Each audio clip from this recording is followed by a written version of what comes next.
कर्मों के क्षय करने के लिए जिनेंद्र भगवान की पूजा करता है, जिनेंद्र भगवान का अभिषेक करता है, जिनेंद्र भगवान का गुणानुवाद करता है कि हे भगवान, अनंत अनंत काल से 84 लाख योनियों में भटक रहा हूं और बड़ी मुश्किल में आपकी शरण मिली है, सच्चे देव सास गुरु की शरण मेरे जीवन में मिली है।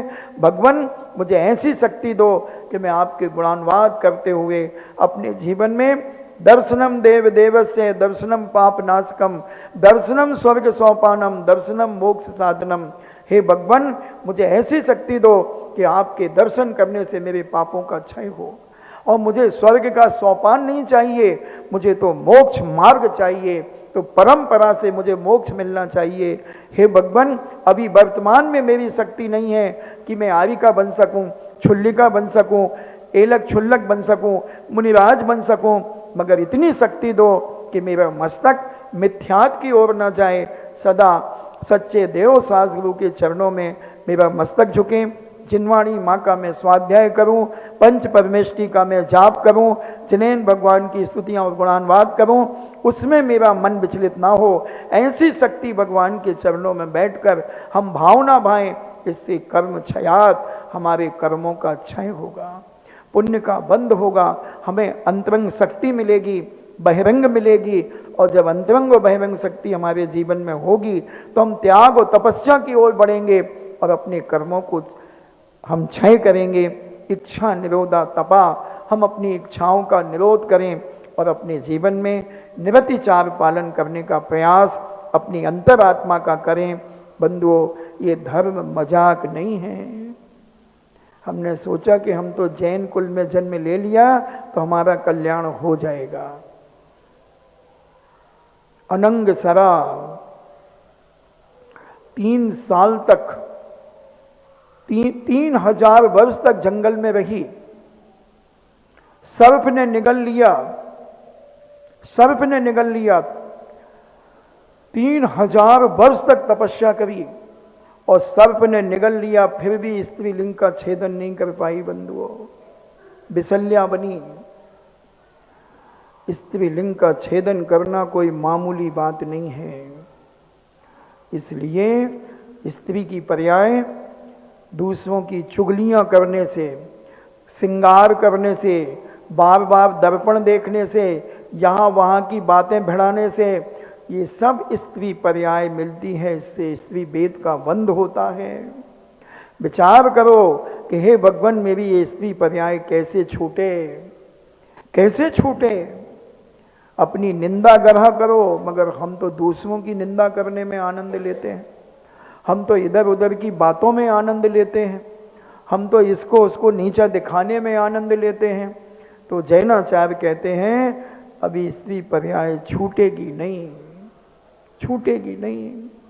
फीलिंग करो, फीलिंग करो अपने आप की, और सुबह से शाम तक और शाम से सुबह तक का स्वयं के द्वारा स्वयं का ऑडिट करना चाहिए।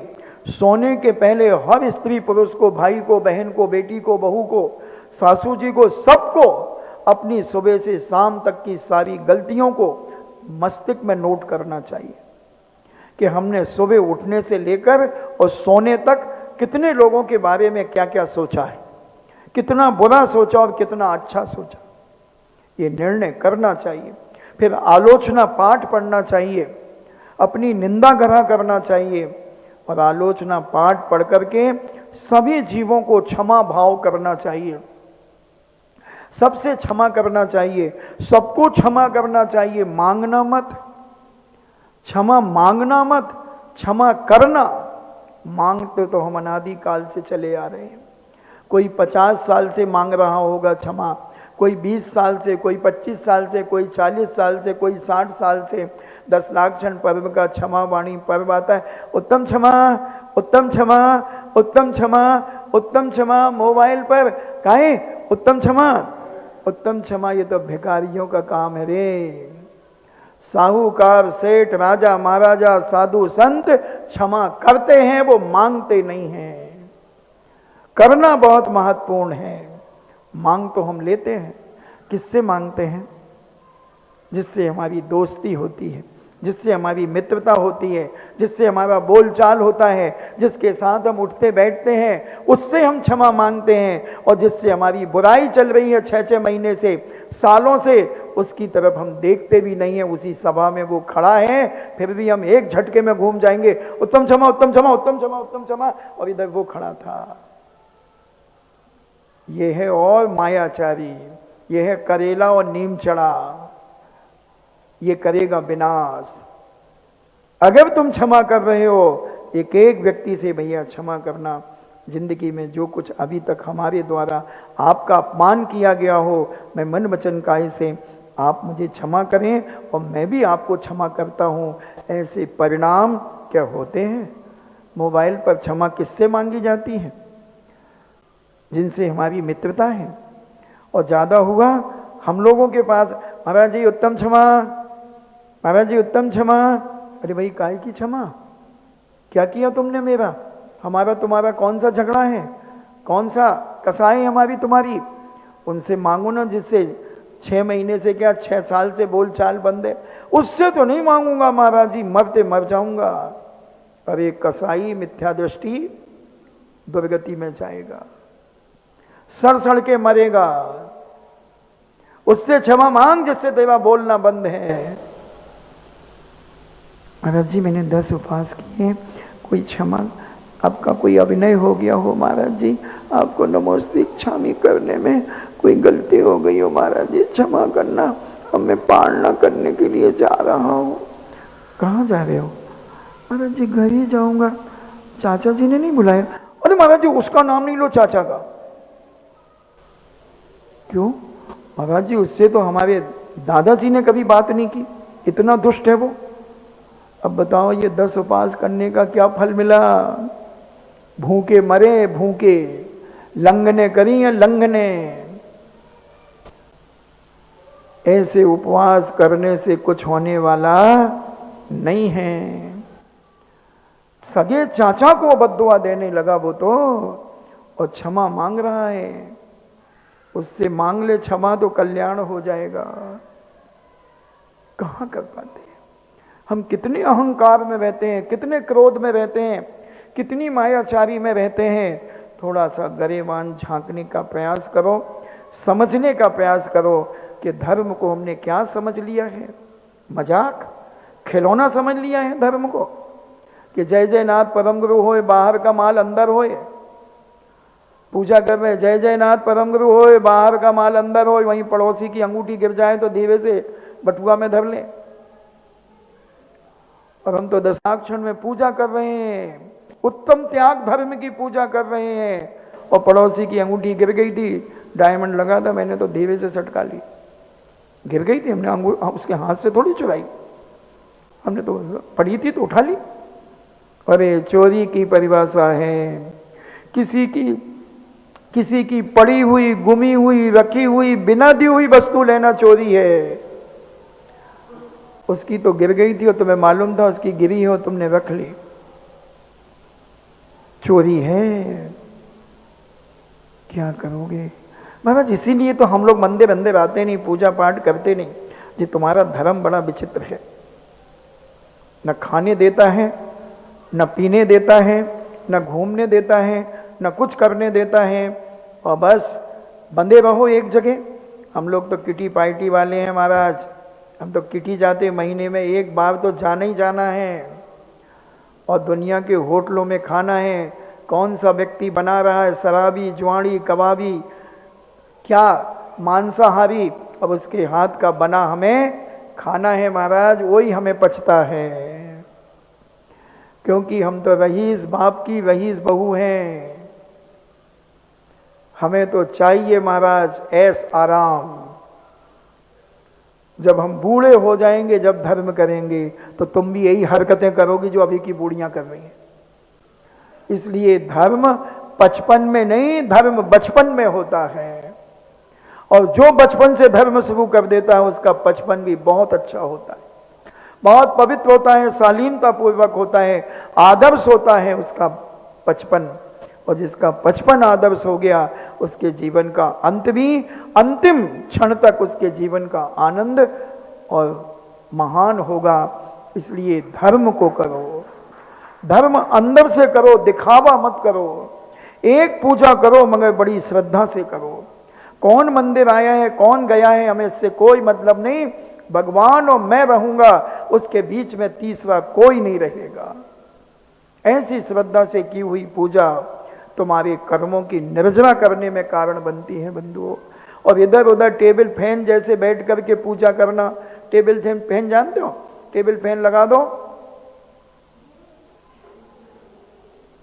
यूं घूमता है।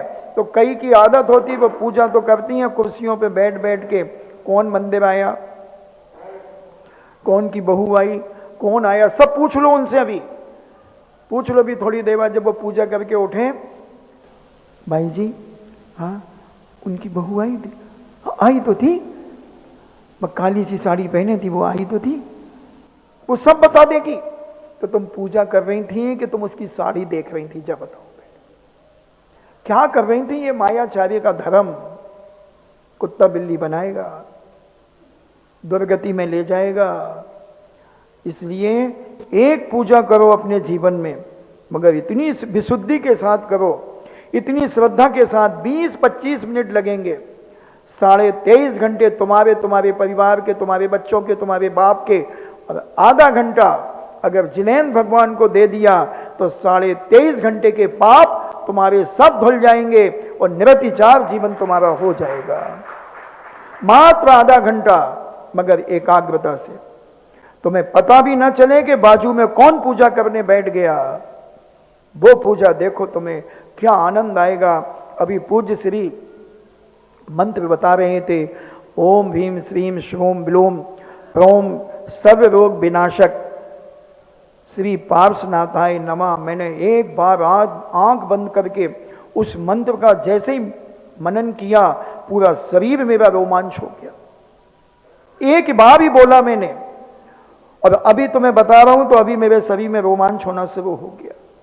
कंसंट्रेशन की इतनी ताकत होती है बंधुओं कि हम ब्रह्मांड को भी पलटने की ताकत रखते हैं। एकाग्रता की बहुत बड़ी शक्ति होती है, बड़े बड़े कर्म की निर्जरा हो जाती है। इस मंत्र का जाप जरूर करना।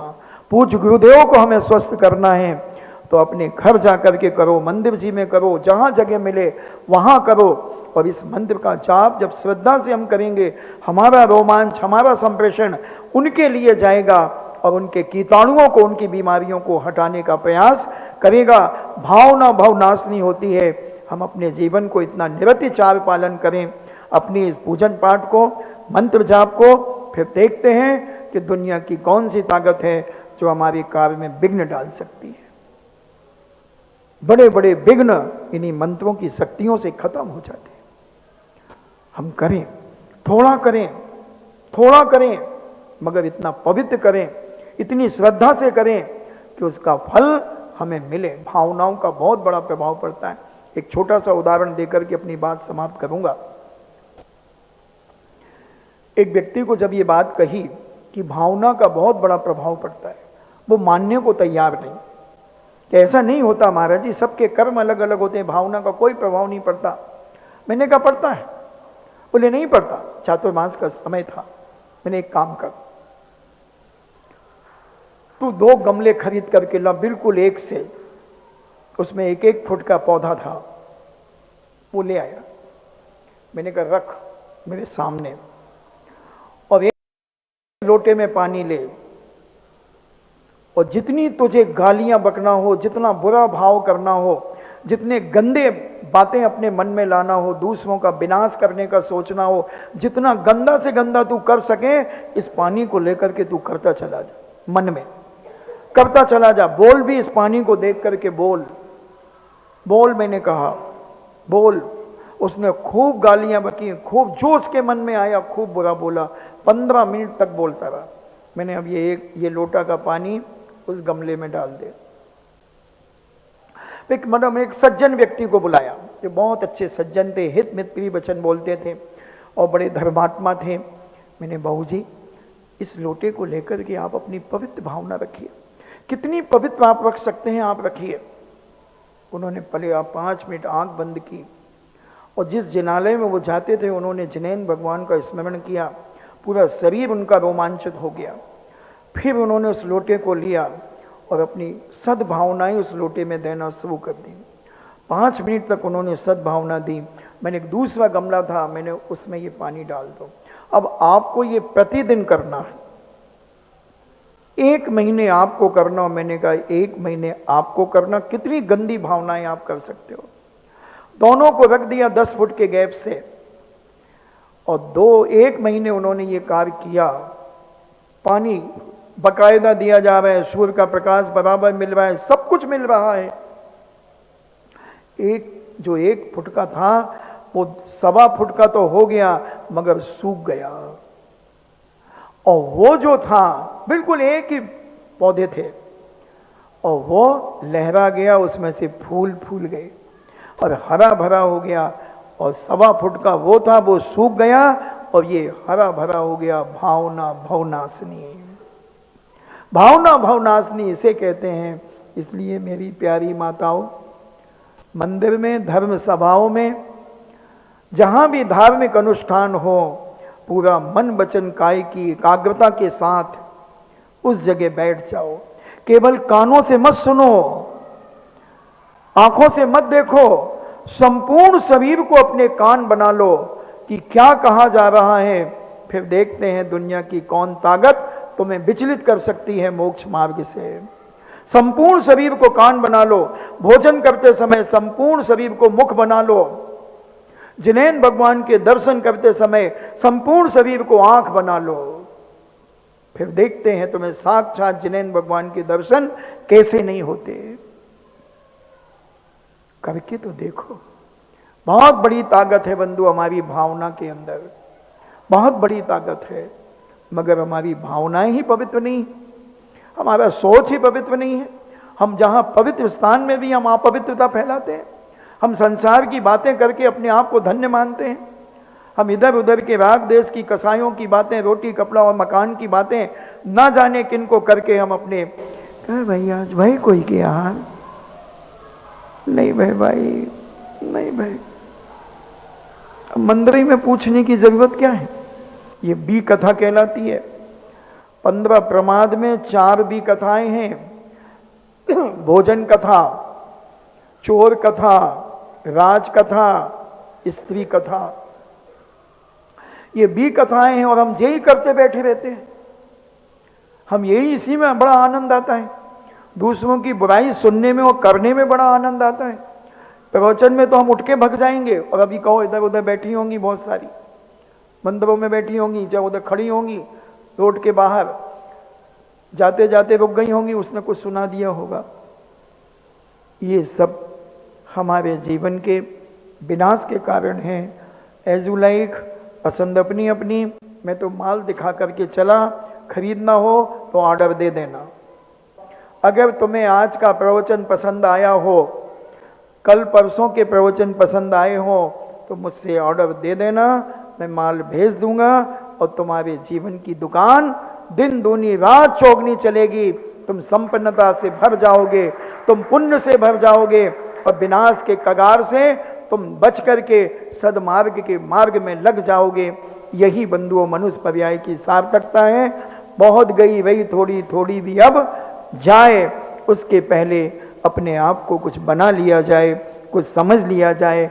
अभी तक जो गलतियां हुई उसके लिए क्षमा याचना जिनेंद्र भगवान के चरणों में मांग लेना, और आज से भावना भाना कि हम सब जीवों को गलतियों पर क्षमा करते चले जाएंगे।